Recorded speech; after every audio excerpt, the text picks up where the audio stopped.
And this is Trivironment. It's a mixed-use affordable housing development in Chicago, Illinois. Literature review and research studies led us to believe that this site for future development required goals that reached better community equity from an environmental and cultural standpoint.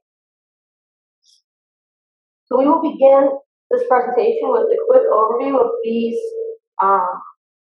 thesis, literature reviews, and contextual study materials, and then move to the conceptual and schematic design developments of our project. The literature review covered the affordable housing and the creation of existing equitable communities, the difficulty of meeting low-income families to afford the cost of living, and of course, sustainability. Master planning and giving precedence from multiple different sources were also studied, from failures of Cabrina Green to terms of unity habitation. The team also took notes from do's and don'ts of affordable housing and mixed-use development. On top of all of this, we will also consider other architectural work on form finding and mass studies to better use the context studies we collected later on in the schematic phasing of our design. It's also important for us to mention here that we did research on passive systems, sustainable materials, sustainable assemblies, and multiple levels of codes, which you will see highlighted within the development of our project.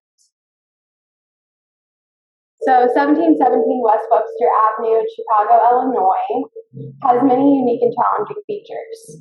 The North Branch River, which allows for great views from both the commercial and residential developments,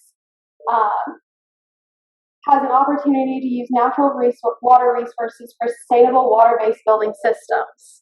The train tracks and highways allow for extreme ease to public transportation for residents. However, these key features pose their own set of design decisions to be made regarding the comfort and stability of the development. The first diagram at the left corner shows the site analysis and existing conditions in relation to environmental analysis run by a group. Considerations such as sound path, wind path, flood coverage, noise vibration impacts from surrounding transportation have all taken part in our initial and final form finding processes. The second diagram at the right corner shows the existing facilities around the site, which help us come to realization that there is a major lack of cultural diversity and knowledge in the area. As you can see, there is a lack of green space and abundance of parking, and majority of existing structures are retail stores. We then set a series of goals for ourselves to pursue in following design phases, which correlates the AIA Sustainable Design Assessment Curriculum. And here, as the contextual studies started coming to the end, we moved forward to focus more on schematic design on our side and also the built environment from both micro and macro scales. So as you can see here, our site development focused on the connectivity of the site and its surroundings. We started out by setting our setbacks to the site so we knew how much usable land we had. And then we created a grid development that included adjacent angles that we copied from the existing surroundings of the site so that all of the access points lined up with the other artillery and main roads around. And then we created our spaces for our green hubs. We tried to focus a third of the site minimum to green space because something that was missing majorly on the site was green space. It's a very overdeveloped industrial area, so it's just there was no existing ecosystems. And then we created our building designations and building function types and put them on the site. And then we created our access points, pause areas, transportation stops. So then we went to our form development, which we based off of solar studies. So pretty simple, straightforward. We just wanted to make mutually beneficial structures on the site for each other. So we started by extruding our footprints that were created from the site connectivity diagramming, and then we created differing heights based off of function requirements, as well as how those heights made a difference for the solar gain or loss to the other buildings on the site. And then we created angles to adjust for both solar gain or loss and for human scale. And then we added voids so that there's plenty of natural light resources and energy efficiency of resources in the buildings themselves. So this is where we tied up our conceptual phasing of our site. So this was our conceptual master site plan, which you'll see we managed to reasonably. And you can just see where we planned out all of our access points, taxi, Uber, bus drop-offs. There is some but limited on-site parking as well as off-site parking that exists across the street, garage and delivery access for any packages, and then obviously the existing bike path we added to create sustainable forms of transportation options. Here you can just see our site functions on applied schematic site sections, as well as all of the green areas, pause areas. And developments on our site were developed as follows. The first building highlighted on the site is Cultural Arts Center building. The Cultural Arts Center building mixed-use residential has 12 levels, which offers main exhibit gallery, permanent gallery, photography gallery, and music halls on the ground floor. And also it has the drawing galleries, architecture and sculpture galleries, and the staff units which manage all of the galleries in this building. These are two communal spaces at the two first floors of this building. The upper floors are residential units. And for making more social interaction between the tenants of this building, we have more communal spaces at two last floors, which are the semi-open cinema on the 11th floor and the boarding game on 12th floor. The first image shows the horizontal axis and the circulation that happened at this building. The second image shows the vertical axis through the fire stairs, the residential stairs, and the elevator. Also, this building has 72 residential units. The first image at the left corner shows the axonal view of the art galleries on the ground floor, which has separate functionality, but at the same time form the cultural art center together and brings the sense of community to this building, a mixed and constructive environment for people to spend their time and socialize with each other. Also, these art galleries can hold classes and cultural events that bring the members closer, make them feel good, and will result in improved cohesion and reduce social isolation. The right image shows the first floor, which includes the workshops, painting gallery, sculpture gallery, and architecture gallery. The first image shows the 11th floor, which includes the residential units, the semi-open cinema that gathers the people of this building together to sit next to each other and watch the movies. The right image shows the 12th floor, which includes the residential units, lounge, and the fire stairs, and the boarding game, which aims to gather the young people and even adults who have more fun in this building. These two communal spaces at two last floors will also result in improved cohesion and reduced social isolation, which can be felt in other current residential buildings. And also, you can see at the bottom of this slide the typical residential units, which varies from 800 square feet to 1,000 square feet for two-bedroom units. This image shows the typical residential floors of this building, which includes the residential units, the lawns, and different sets of terraces that provide the expansive view for the tenants of this building, which result in improved quality of life and a gathering place for the family and friends. The first image at the left corner shows the section of the fire source residential units and the voids that happen at the two last floors. And the right image shows the music halls and the main lobby, and 2 labs communal spaces at 2 lab floors.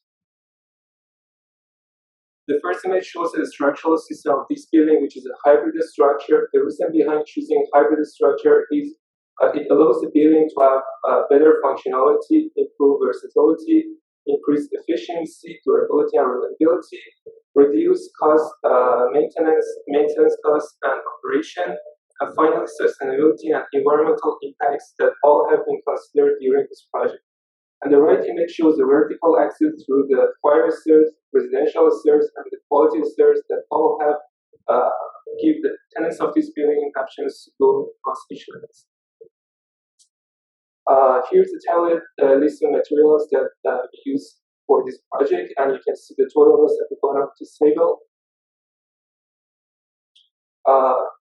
The first image at the left corner shows the vertical axis through the fire stairs and the residential stairs. The right image shows the voids that happen on 2 last floors, and also the stairs that happen on the 11th floor, which gives the users the ability to walk across the 11th floor to 12th floor, and they will have a view from the upper voids to lower floors, and also makes it different experience for them from other regular stairs that happen at each floor.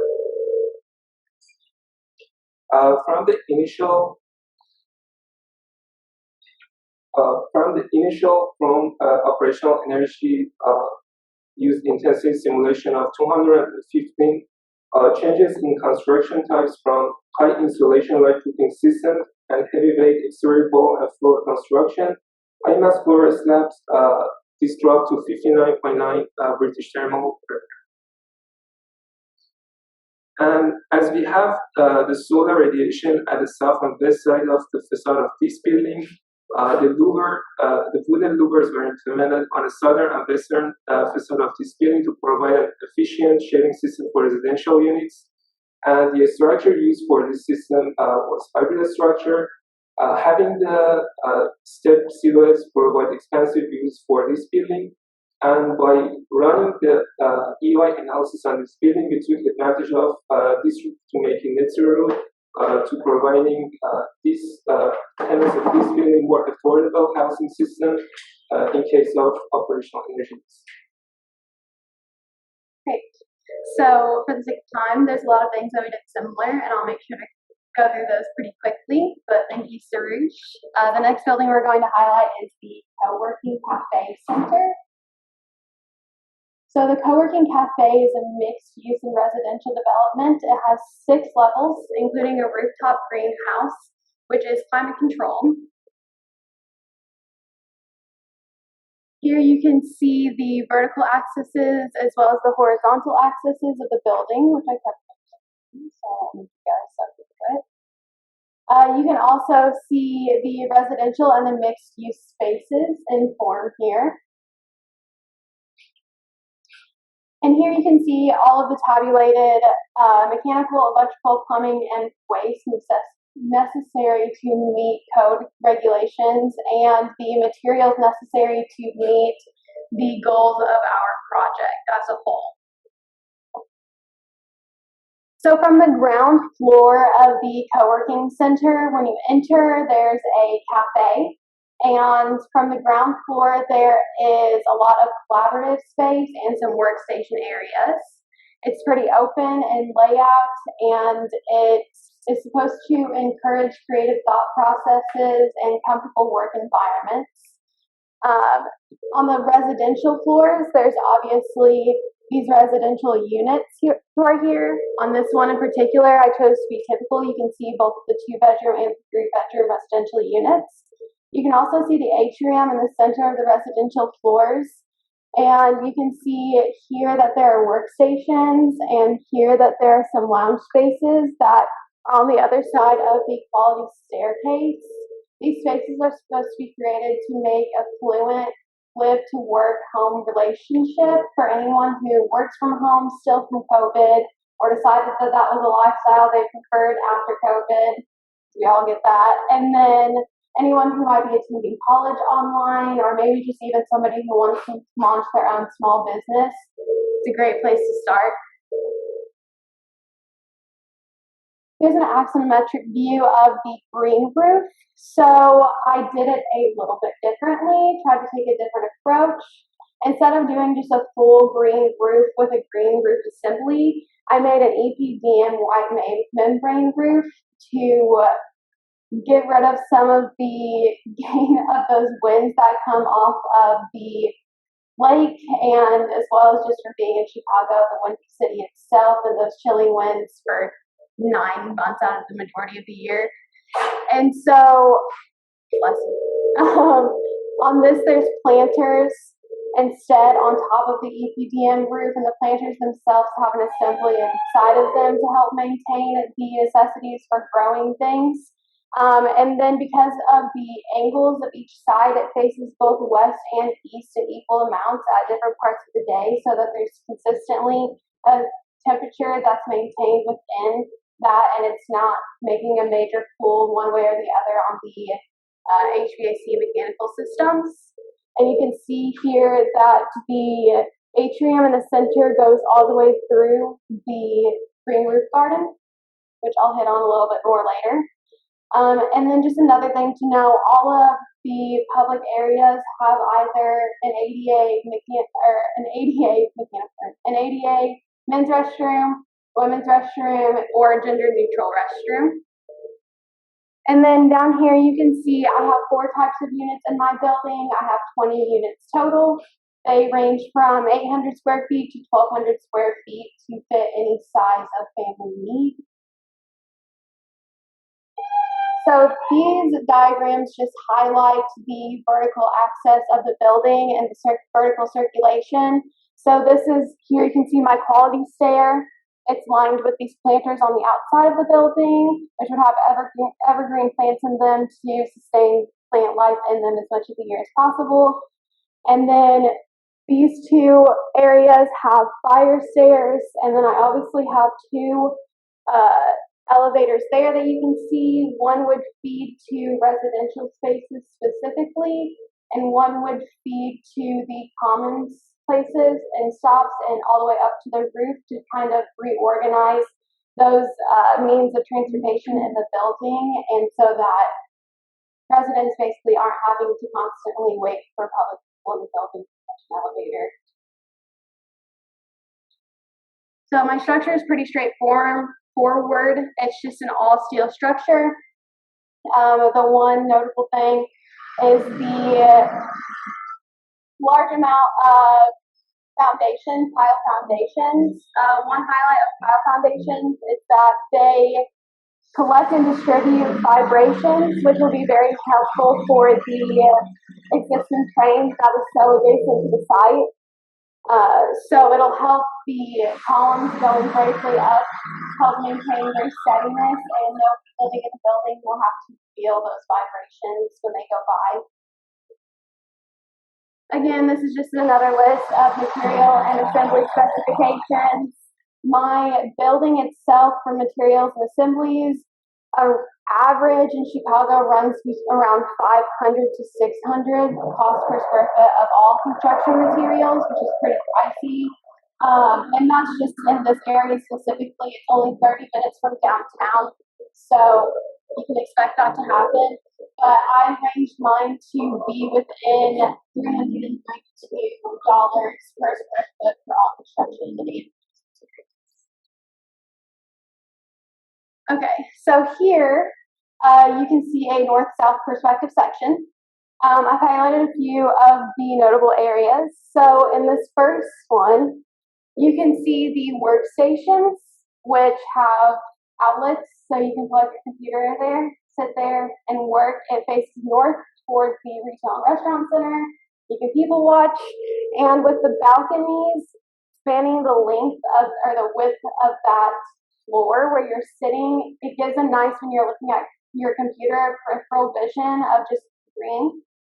So it really welcomes like a less city feeling environment. And then the second one, I'm highlighting the green roof again, the planters themselves specifically that I'm cutting through. And the third one, you can see the lounge spaces that are on each floor, a more comfortable place to sit back and like dig into a chair and really get some work done. On the fourth one, I wanted to point out the planters, and specifically, they vary so that the plants are getting enough light at any time of the day, one's not overshadowing the next. And then in the fifth at the bottom, you can see the cafe, which is the very first thing you see when you walk into the building. And then on the sixth item, you can see the quality staircase, which faces south. Normally, you wouldn't want to make an entirely glass atrium staircase facing south.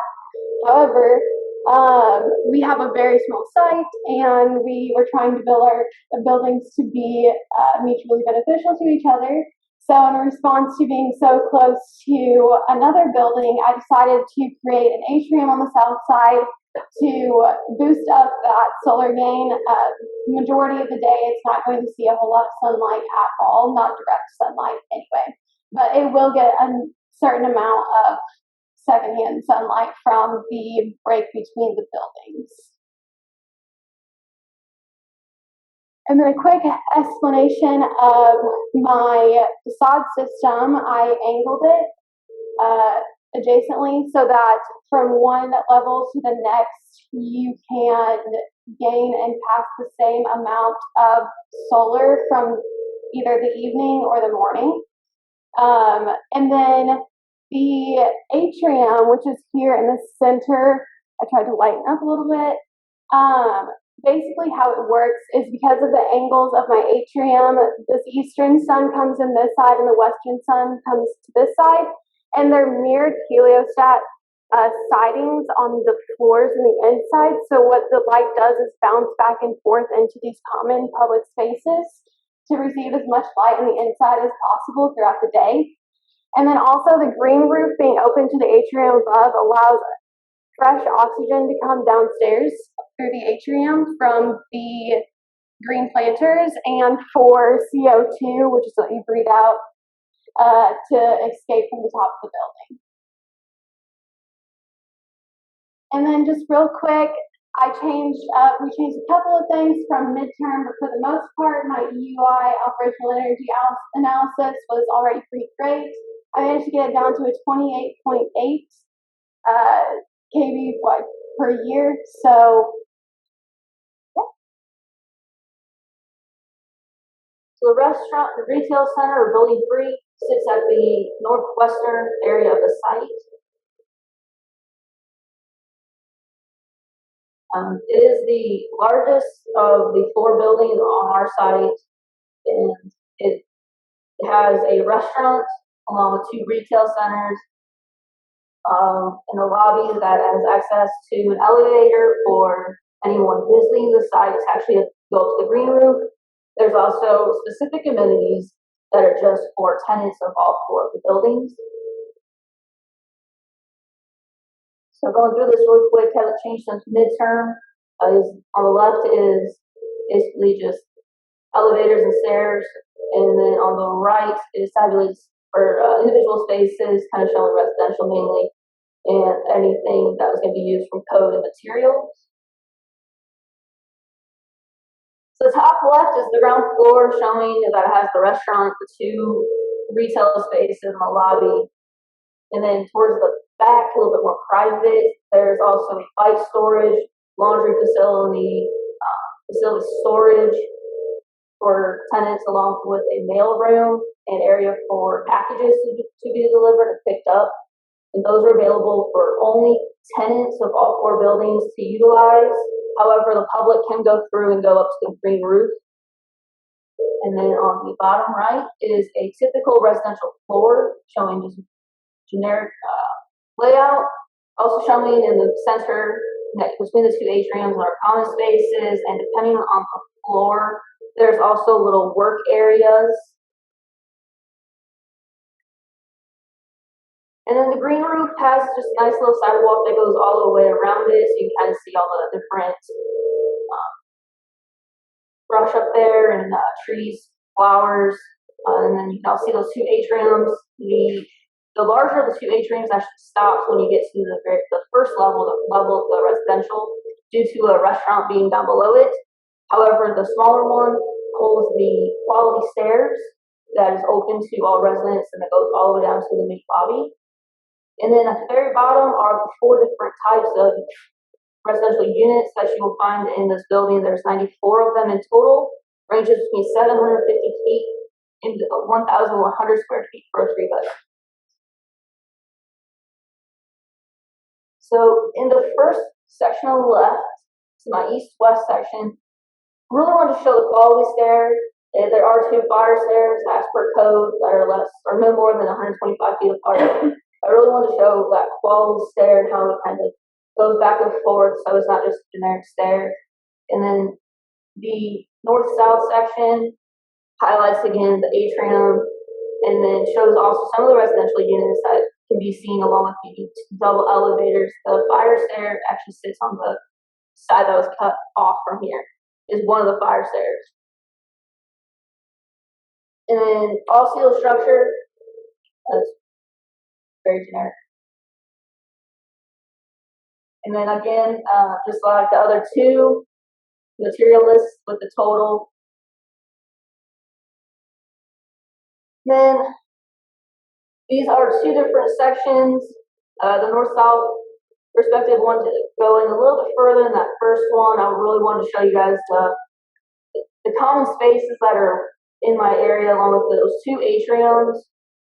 And then the east-west perspective, again, showing off the atrium and the amount of space that all these tenants were able to access. And this building, along with the common space and workstations or work areas, are available to all tenants of all the buildings. So if you're doing laundry, you have a place you can just go right up to.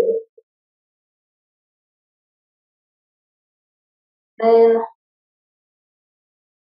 this is a different view of, again, those 2 atriums and the workspace, and then showing the facade system, and then using like basically sustainable materials, and using those atriums to get natural light inside of the building. And then I didn't have to be my rating down quite as low with the materials, but it's a little above what it should be, but it's not too terrible. And finally, the 4th and last building on the side, which is in the south corner, is the Cultural Event Center. This 10-story Cultural Event Center offers for the first 3 floors, offers the public spaces for all the people to come, enjoy, and socialize, and also learning art. It offers art workshops, linear art gallery, and art shop, and also flexible open space for all events and gatherings. The 6th floor of residential with a huge atrium in the middle and a green lounge at the end of each level to create a place for interaction and peace of mind for all residents. This building has a total of 50 residential units, which is a mix of the studios, 1-bedroom and 2-bedroom, and all apartments, all areas are ranging from 800 to 1,200 square foot. And for the mixed use functionalities, we have cafe, 3 different workshops, an art shop to create a source of income for other expenditures of the building. Ground level is the open communal space for events, gatherings, and interaction. As it is connected to the plaza, it may create a good place for everyone. It is really welcoming. And also the atrium in the middle, as you can see, provides an overwhelming source of natural light, and it is connected to the rooftop. The rooftop is also designed as a covered planting space, and we added solar panels to create a net zero building. Here we have the vertical accesses. We have 2 elevators, which one of them is glassy, and in the middle of the atrium gives a 360-degree view of all the interior spaces. And there is 2 special stairs which connect the residential floors together, and one in the green lounge and one in the atrium again. And we have a ramp in the ground floor to connect the public spaces together. And ramps always bring a new dimension to the building. It gives a new perspective for everyone. In regard to mechanical and electrical room, each level has its own utility room to give a desired energy for all the floors. And there's a garbage dump for each level again to make it easier for residents to take out their trash and to avoid all the wind-blown smells. All garbage chutes leads to one room in the bottom level, which will be cleaned daily. In here we have the art workshop floor, which offers the sculpturing, photography, and painting workshops, and all the products from these workshops could be sold at the shop, which is in this corner. And the public floor also has some terraces to create a communal space and people can go there and enjoy the city view, and also the linear art gallery in here. Another thing I want to mention is that for this floor we have some managerial and artist units, and restroom and 2 cafes. And ground floor is also, as I mentioned before, is open communal space with timber slanted columns in it. On top, we have the rooftop, which is covered planting space with solar panels, and also it has glazed curtain walls all around, and it creates a really good space to enjoy the view of Chicago because it's almost 10 floors above the ground. And the typical residential floor in the right, the left, as you can see, is a mixed different types of units, and all of them has the oriented terraces towards the sunlight to gain more solar energy and reduce the energy consumption during the day. There is also a green lounge at the end of each level at this triangular corner. This unique stairs in between, which connects all the residentials together. And again, the void in the middle, as you can see, and it has some stairs to connect all the residential floors together. And in the bottom, you can see all the designs for each type of units: studio, 1 bedroom, and 2 bedroom, and all materials and finishing that is used. And again, here you can see my diagrams about the stairs in atrium and also green lounge on that picture, on that diagram, and the glassy staircase again in here. Timber structure for the ground level and access from atrium to the green roof. And again, in here, as my friends mentioned, is the materials used for this building: exterior, interior walls, roof, and all the floors. And the final estimation for the cost per square foot is approximately $190.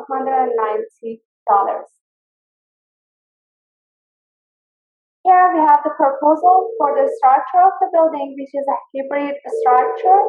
I combine mass timber with light frame construction, which gives a unique opportunity which is not possible with only light frames, like all the cantilevered design elements.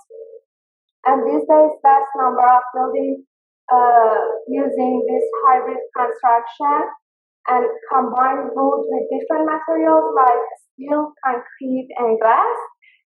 These techniques also deliver a range of structural solutions And all design teams can exploit the strengths of each material to optimize the building performance. And the other one, as I mentioned before, is the vertical circulation of my building. And here is the quick explanation of all details in my building. The ground structure, ground floor structure, and another example of hybrid structure, which they use two different structures in one building. They oriented terraces to gain more solar energy and a net zero building like solar panels on roof. And for operational use, energy use intensity analysis simulation, from the very beginning, we have the 277,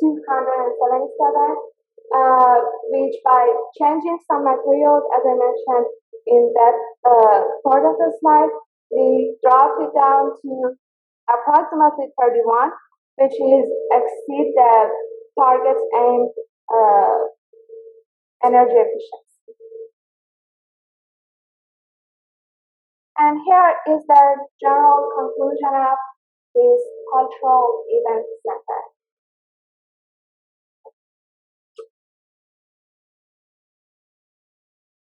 Okay, so now we're going to move on to our master plan development for the Trivironment site.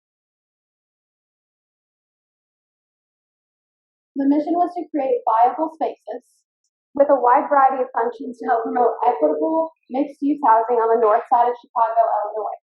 The site's lack of demographic diversity has led to an increase of housing costs with unbearable transportation, flushing mid to low-income Chicagoans outside of the reasonable environmental limits of transportation. With the consideration of affordable housing and profitable businesses, the site has the opportunity to boost both economic and social diversity in the Lincoln Park area. With consideration of the sustainable design aspects, the goal was to create a multi-use development that promotes a mutual benefit to small, minority-owned businesses, their owners, and the influential public eye. Yes, that was it. Thank you for your time and attention. That was our master planning. We are open to any comments or questions.